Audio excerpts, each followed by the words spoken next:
A veteran was brought into the emergency department by local law enforcement under the mental hygiene law. He was determined that he was an imminent threat to himself and others.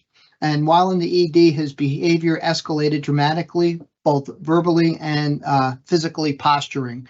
My three officers, Sergeant Mike Valley, Corporal Ballard, and James Blount responded, and they spent 3 hours talking and de-escalating. During the course of their conversation, it was determined that he was a professional mixed martial arts fighter. So going hands-on with him was the last thing they wanted to do for everybody's safety.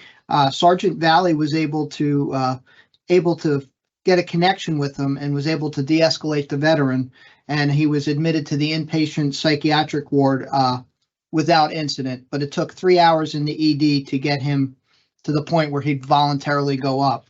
But then he spent the night overnight there, and then the VA police coordinated the next day. We coordinated with mental health, Dr. Payne, local law enforcement for the veteran's release.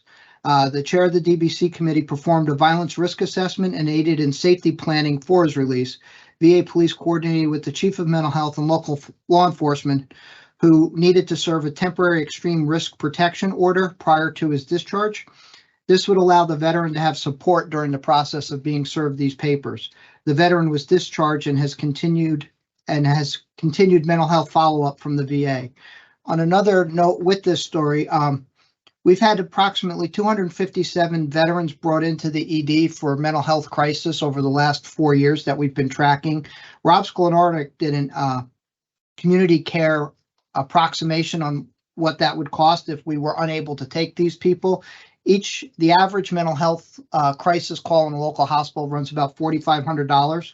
So since 2019, we've potentially saved $1.15 million in community care costs by having the veterans brought into us for treatment.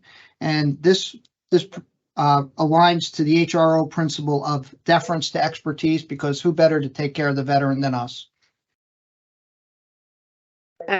Absolutely. Not only is it an avoidable cost, but it's avoidable loss of a life. Thank you very much, Chief, to you and your team. Nice job to the officers. Thank you, ma'am.